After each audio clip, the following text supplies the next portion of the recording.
ಕುಟುಂಬದ ಎರಡನೇ innings politics ಯಾಕಂದ್ರೆ ಶ್ರೀಕಂಠದತ್ತ ಸರ್ ಇದು ಎರಡನೇದಾಗಿ ಅವತ್ತು ಬಹಳ ಡಿಫ್ರೆನ್ಸ್ ಇದೆ.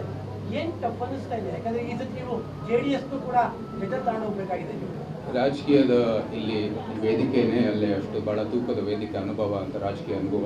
ಅವರೆಲ್ಲರ ಸಲಹೆ ಮತ್ತು ಸಹಕಾರದೊಂದಿಗೆ ಆ ಎಲ್ಲ ರಾಜಕೀಯ ಪ್ರಶ್ನೆಗಳನ್ನು ನಾವು ಪರಿಹರಿಸ್ತಾ ಮುಂದುವರಿತೀವಿ. ಅದೆಲ್ಲನೂ ರಾಜಕೀಯ ಮಾಡೋದು ಆ ಅನುಭವಗಳನ್ನು ಇಲ್ಲಿರುವ ಎಲ್ಲ ಅನುಭವಗಳನ್ನು ನಾವು ಮುಂದುವರಿತೀವಿ.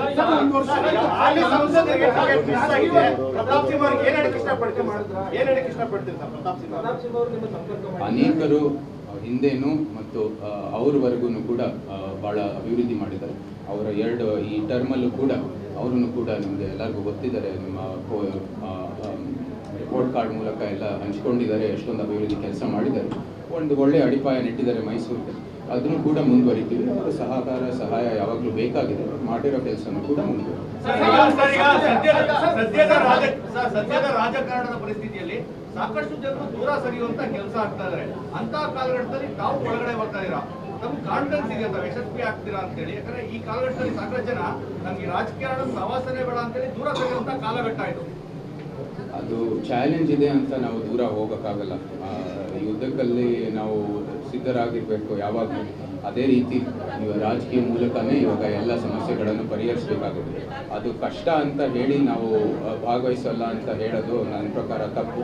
ಕಷ್ಟ ಇದ್ರೂ ಕೂಡ ನಾವು ಅದರಲ್ಲಿ ಆ ಕ್ಷೇತ್ರಕ್ಕೆ ಬಂದು ಎಲ್ಲರ ಜೊತೆಗೆ ತಗೊಂಡು ಒಂದು ಒಗ್ಗಟ್ಟಿನಲ್ಲಿ ಎಲ್ಲ ಹೋಗಿ ನಮ್ಮ ಸಮಸ್ಯೆಗಳನ್ನು ಪರಿಹರಿಸಿ ಅದು ನಿಜವಾದ ಅಭಿವೃದ್ಧಿಯನ್ನು ತರೋದು ನನಗೆ ಸೂಕ್ತ ಅಂತ ಸ್ಟಾರ್ಟಿಂಗಲ್ಲೇ AC ರೂಮಲ್ಲಿರುವಂತಹ ಮಹಾರಾಜರು ರೋಡಿಗೆ ಹೆಂಗ್ ಬರ್ತಾರೆ ಅನ್ನುವಂಥದ್ದು ಆರಂಭದ ಟೀಕೆ ಬರ್ತಾರೆ.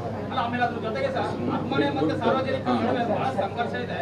ಮಹಾರಾಜರು ಬಂದು ಈಗ ಸಾರ್ವಜನಿಕ ಮಾತಾಡ್ತಾರೆ. ಒಂದು ನಿಮಿಷ, ಮೊದಲೇ ಕ್ವೆಶನ್ನು AC ರೂಮ್ ಬಿಟ್ಟು ಹೋಗೋದು ಏನು ಕಷ್ಟದ ವಿಷಯ ಅಂತ ನಾನು ಮಾಡಬೇಕಾಗಿದೆ.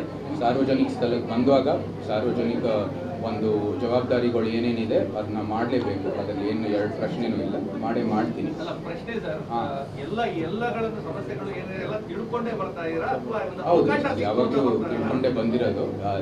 ಸುಮ್ಮನೆ ಇದು ಇದೆ ಅವಕಾಶ ಇದೆ ಅಂತ ನಾನು ಸುಮ್ಮನೆ ಬರ್ತಾ ಇಲ್ಲ. ಇದು ಭಾಳ ಯೋಚನೆ ಮಾಡಿ ಮುಂದೆ ಬರ್ತಾ ಇರೋದು. ಮತ್ತು ಅದು ನಿಮ್ಮ ಎರಡನೇ ಪ್ರಶ್ನೆಗೂ ಕೂಡ ಅದು ಕಾನೂನು ಚೌಕಟ್ಟಲ್ಲಿ ಏನೇನು ಸಮಸ್ಯೆಗಳಿದೆ ಅದು ಮುಂದುವರಿತಾ ಹೋಗುತ್ತೆ. ಅದು ಯಾವ ರೀತಿ ನ್ಯಾಯಾಲಯದಲ್ಲಿ ಆದೇಶ ಬರುತ್ತೆ ಅದು ನಾವು ನಿರ್ಧಾರ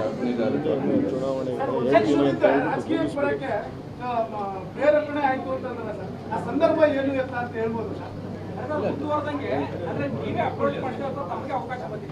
ಇಲ್ಲ, ಎರಡು ಕಡೆನೂ ಅದು ಸತ್ಯ. ಅದು ಡ್ಯೂ ಪ್ರೋಸೆಸ್ ಅಭ್ಯರ್ಥಿನಾಗಿ ಹೇಗೆ ಅದು ಮುಂದುವರಿಬೇಕಾದ್ರು ಅದೇ ರೀತಿ ಆಗಿದೆ. ಎರಡು ಕಡೆಯಿಂದ ಕೂಡ ಒಂದು ಸೂಚನೆ ಇತ್ತು, ಇಂಥ ಒಂದು ಅವಕಾಶ ಇದೆ ಅಂತ. ಸೊ ಅದಕ್ಕಾಗಿ ಅಭ್ಯರ್ಥಿಯಾಗಿ ಒಂದು ಆಕಾಂಕ್ಷಿಗಳಾಗುತ್ತೆ.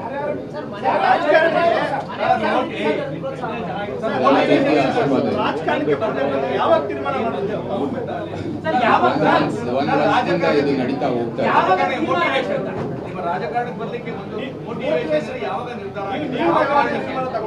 ಸುಮಾರು ಇದು ಒಂದು 2 ತಿಂಗಳಿಂದ ಇದೇ ರೀತಿ ಇದೆ. ಸೊ ಅದಕ್ಕಾಗಿ ಅವಕಾಶ ಬಂದ ತಕ್ಷಣ ನಾನು ಸರಿ ಎಂಟರ್ ಆಗ್ತೀನಿ ಅಂತ ಹೇಳಿ.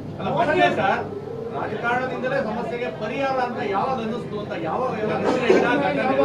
ಇದು ಒಂದು ನಾನು ನೋಡಿದ್ದೀನಿ ಇಷ್ಟು ವರ್ಷದಿಂದ ನಮ್ಮ ಪ್ರಧಾನಮಂತ್ರಿ ಅವರ ನಾಯಕತ್ವದ ಒಂದು ಏನು ಆಗ್ತಾ ಇದೆ ಕೇಂದ್ರದಿಂದ ಮತ್ತು ಇಲ್ಲೂ ಕೂಡ ರಾಜ್ಯ ಸರ್ಕಾರದಲ್ಲಿ ನಮ್ಮ ಪಕ್ಷದ ವತಿಯಿಂದ ಏನೇನು ನಾಯಕರು ಇದ್ದಾರೆ ಎಲ್ಲ ಒಂದು ಒಳ್ಳೆ ಮಾರ್ಗದರ್ಶನ ಕೊಟ್ಟಿದ್ದಾರೆ. ಅದನ್ನ ನಾವು ಮುಂದುವರಿತಾ ಹೋಗ್ತೀವಿ.